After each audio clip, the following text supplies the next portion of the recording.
Going.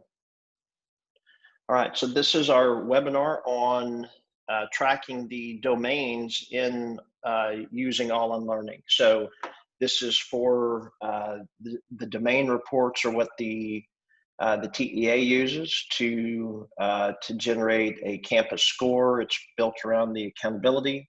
It's built around the STAR test. So there's a lot of data that goes into creating these, and we've figured out how to create these for schools. And we worked closely with school leadership in Dallas ISD, which had a set of really elaborate and impressive Google spreadsheets. And there are inherent limitations in a spreadsheet that we've been able to, we think, create some really good value in this. And so what I'm going to do is I'm going to click in the reports tab on in my fake campus that I have. I've got, I'm logged in as an administrator, and under reports, there's a button that says campus performance. So I'm going to click on that. Now I already have some data loaded into this. All right. So as you create a campus performance report, and that is typically comprised of a series of assessments that are STAR related. So at the elementary level, it would be 3rd, 4th, and 5th grade reading and math, and 4th grade writing, and 5th grade science. All right. So if we wanted to bundle all those up into one report and see, okay, how did our campus perform in the different domains 1, 2A, 2B, and 3? What would our results look like and through that lens? All right. So I've got that. I've got a number of these that I've put together. So when you start to put these together at the beginning of the year, we're going to keep a running total here on the dashboard here for you. So we're going to give you a campus score. Well, and then within this first 6 weeks, common assessment, for example, we'll have the 1, the 2A, the 2B, and the 3. All right.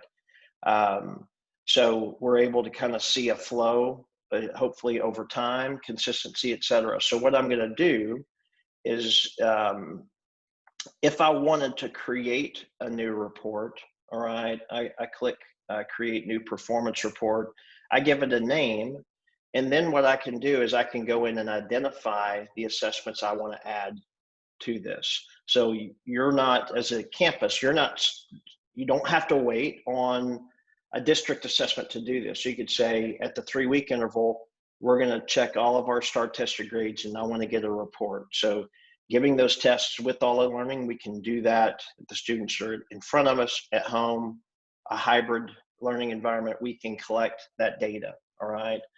So we would just make sure, for example, that the language, that the grade, and the subject were correct, and we would hit save, and we would add those assessments to this performance report that we're creating. I'm not going to go through and do that right now just to save time. All right. We're actually going to click on the performance reports tab, and we're going to look at this report here, the second 6 weeks. CA is what I've called it. All right. So when you open this up, all right, the first thing that we show you, you've got a graphical representation of your campus, of those assessments. All right. So you can see we've got the Spanish 4th grade reading and writing, and then we start here on English 5th grade science, and then et cetera. So you can look at these graphically. So I could go here and see there a third of the students that took this reading 3rd grade test did not meet. 25% approach, 10% met. You also have the raw number in there as well. So that's 30.8%, or 12 students. All right. So we've got that, so you can just easily kind of hover over that. Down here, all right, everything that we have down here is sortable and clickable. All right, so I can go in and look, and I want to see the highest percentage of approaches. Well, it was on this, it was on the 5th grade math. So when I click in this, I've got the 2 teachers, all right, or the teachers, how many ever there were. There obviously can be multiple ones. And I see that we were really consistent in both of those classes, right at that same number. So this teacher had 19 out of their 50 students in, and this teacher had 14 out of their 37 in. And so when I click on this, I can see the actual students that were in they were in approaches on the 5th grade math assessment on this day. So, and then I can look at this class here. So a lot of reports will, especially in a spreadsheet, you're seeing numbers, but you're not clicking in and seeing the students. You're not clicking in and seeing data like this. And we've got this right at your fingertips. So when I add those assessments in the previous step, when I added those assessments to a performance report, maybe that took me 45 seconds. All right, maybe it was 30 seconds, maybe it was a minute, but that's it. So, and we're doing all of this heavy lifting here. So again, if we're looking on that same test, the students that did not meet, we're able to see the data there. We see that Melanie Smith's class, she had about a third of her students that did not meet, right? So we want to, there are different issues inherent in all of this. These are, again, the columns are sortable, the percentages, the meets, et cetera. So just trying to give you very accessible data. We obviously give you a domain 1 score. So we had a 75 on this group of assessments on this day. Our domain 1 was a 75. All right. What we're going to do now, so you'll see there are some tabs across here. So we're going to go next to school progress. Okay. So I'm going to click on the school progress report. So this is, there's a 2A and there's a 2B here, all right? The 2B is a straight up calculation, a combination of your economically disadvantaged percentage that's provided by the state. We plug that in. Once we get it in October, administrator will be able to plug that in. And then we'll calculate this for you all year long. And that's just a straight calculation formula from the state. All right. This is on 2A. Okay. That's where we're tracking growth, right? And we're tracking growth by taking the STAR data from last year on math and reading and, doing how's the student progressing, or the classes and the campus progressing over year growth, right? So as we all know, we don't have STAR data from the spring. So I'm encouraging principals and district leadership. I'm assuming at some point, that's dangerous, right? I'm assuming at some point that the TEA will say, here's how we recommend you measure growth, or here's what we're going to take as a growth measure for this coming year. So since we don't have the STAR data from the spring, some options would be to say, okay, I'm going to take their CA4 data and we can plug that in. We could take the mid-year data if you did a mid-year test or an ACP and plug that in. I have other districts that are saying, we're going to take the STAR test that the state put online for our 4th and 5th graders this fall in August or September. We're going to have them go in and actually take the STAR test online. So if it's a 4th grade student, they would take the 3rd grade reading and the 3rd grade math. All right. And then we're going to plug those numbers in to calculate the growth. So there's a growth piece to this that would normally be a no-brainer that's now going to take some discussion, and some thought and collaboration on what the best number to put in is. Once that's in, all right, so that was my caveat, right? Once that's in, we're going to help you track growth all year long, okay? So we can sort this. So, you know, I've worked with a number of in previewing and building these reports. We got feedback from a lot of different constituencies, and you know, one of the things that we heard was this is so difficult to calculate for a number of reasons, but always trying to figure out how many students had actually taken the test. So it's just this constant, we're on this treadmill of trying to track down data and how many total students and everything else. And then what I'm going to show here, I'm going to pull up something specific here. That's what I want to do. Let me pull this up because I want to show show you what I'm about to show here. So this is what I want to focus on here just real quickly. So many of you have labored over this in terms of trying to calculate, okay, where were our students last year, which is the left-hand side, how did they perform on this current assessment, and then what category, what quadrant are they in? So this is, as you know, time-consuming, migraine-inducing at times, and can be very frustrating. All right. So this is what I'm about to show you of what we've done in All in Learning. So let me go pull that one back up here. I'll go back to the school progress.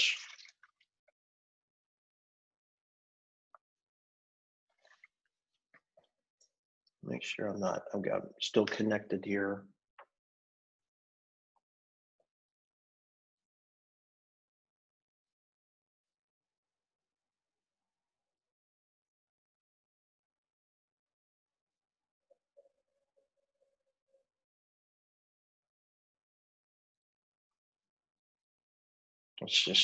I'm gonna refresh it here for just a second.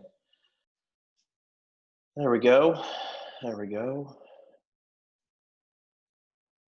There we go. All right, so that's where we were, right? So I showed you that chart. So when I go in and see, let's go look at 5th grade math here. I'm going to click on 5th grade math, and now we've got a chart here. And what this chart does is it takes all the students that took this 5th grade math test, and it puts them in the right quadrant based on their historical performance. All right. And then how they did on this specific assessment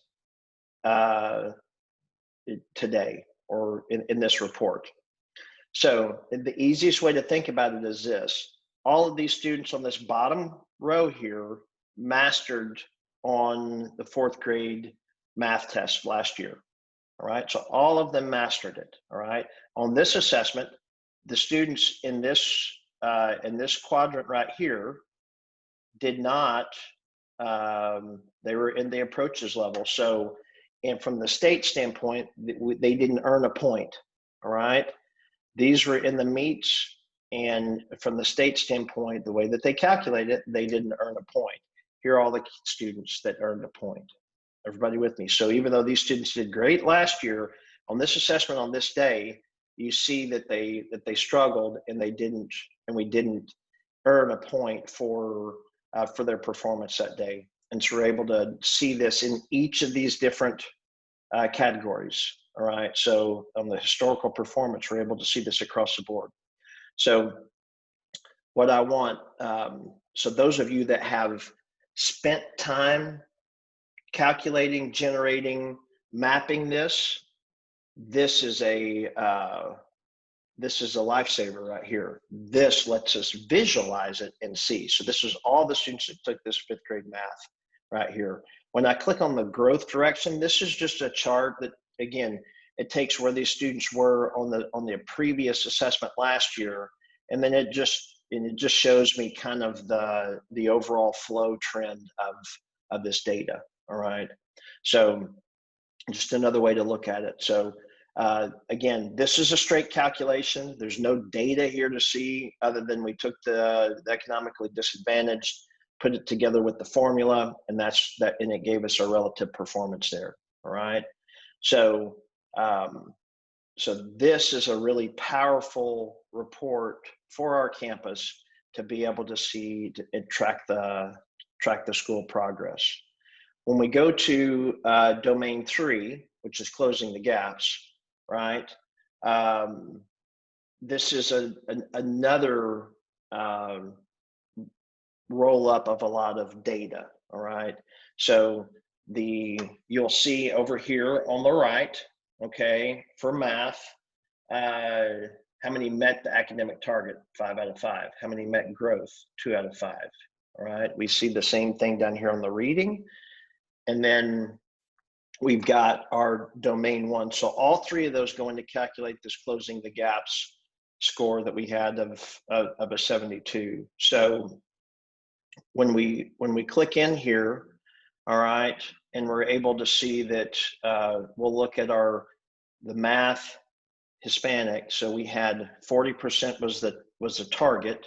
We came in at 60%. All right, the academic growth target was 69, and we hit 69. Okay, so I'm going to click. When I click on this student group here, what we do is we break it down for you by teacher. All right, so Natalie was a 3rd grade teacher, so there's no growth target for her. All right, for her class. So when I click on Miguel here, I'm able to click in and see all of the students that Miguel has that were in this student group. I'm able to see their scores. I'm able to see their performance group, and I'm able to see their growth level. All right. So that is just, again, just visualizing this and being able to see it and see a lot of people that we previewed these concepts with, these reports with, they're like, this would have been so much work to get to. We didn't even contemplate doing it. All right. So it was just like the domain 3 was going to be, we're just trying to focus in these other areas on achievement and progress and growth. And if we do that, then this will take care of itself. But now this is something that we can monitor and measure whenever we want to. All right. So the same with reading. Down here, we have the different student groups. Now, as you know, some of the student groups, we show you everything in this, all right? But we show you, so all the different student groups that are at your campus, all right? But there's a kind of a note up here at the top, for those of you that are on the accountability side know, for a student group to be eligible to be in the calculation, you have to have a minimum number of tests, and that threshold is 25. All right. So if you don't reach that criteria, that student group is not calculated in the reports. All right, because they don't count. We want you to see what the numbers are in case you bump over that threshold. All right, but they're not done. They're not the student groups that don't count, that don't reach the threshold on academic achievement. You'll see them here. All right. So the wider Caucasian there weren't enough tests with that student group to count, but if you did hit it, then those are what their numbers would be. So again, just kind of some thought that goes into that. All right. So this has been all at the high level. These are rolled up reports on domain 1, domain 2, domain 3. Now we're going to drill in and look at the assessment details here. So this is all the underlying, the test data that went into generating that. Okay. So we default and show, so there are actually 5 different pages of tests. So I'm going to pull them all into this screen right here. So I just bumped that up to 50. Now I'm able to see everything here. So once I've got this, so a couple of things you'll notice here. If you're familiar, we kind of, our old reports, they had different color schemes. So we've adopted the lead forward the purple, the blue, the green, etc. We're also going from left to right, from does not meet to masters. So we have that in place. So if I wanted to, for example, focus on a specific subject or grade, I can do that. So all of these are sortable. We can go in and look at the different, this is our domain 1 calculation here. We have, this is our growth calculation. So that's domain 2 right there. And then that last column is out of place students. So what I'm going to do is I'm going to search here, and we're going to go look at a class here. We're going to look at this one right here. So this was a 4th grade reading. So when I click on this, what I see, and I'm going to expand this out. So this is an individual class, all right? I can sort this and see the comprehension data, all right? And then what it shows me is that the students that were at where they were on the performance level, where they were on growth, all right? So this is now the entire class in one view to see where we were there, all right? So that's one way that we can look at it. I must have resorted that. Oh no, I was down here. Okay. So the other thing that I can do is I can come over here and I can look at, so this is the growth. So now what this is that chart, right? That shows me the students that visualizes, but just this class now. So the first one was the entire grade, but now this is this class right here. So this data here now is visualized at the class teacher level, all right? And then what I'm gonna do here is there's a last column over here. This is out of place students. So I'm gonna click on that. And what I see is I see all the students that were out of place with respect to their growth goals on this day, right? On this assessment, right? So for those of you, when an assessment gets added to a campus performance report, all right, which is going to calculate, which is what we just walked through. So if this were me here for my class, 4th grade reading, if this assessment gets added to one of those reports, this is a report that's going to come up into my account with the new campus performance tab that'll come into the reports. So if you're in a STAR tested grade and subject this fall, and you have a report that gets added to a campus performance report, all right, then it's going to show up in your account, and you'll see this data the exact same way that that the administrators will see. All right, so we're wanting to have that consistency there. So this data is done, is created quickly and easily, and then everyone has access to it. All right, I only see my students. I don't see anybody else's students in this. All right, so the other thing that I want you to see, so that's the overview of the domain reports right there. We added something additional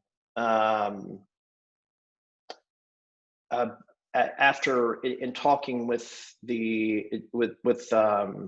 again with some of the different people in school leadership.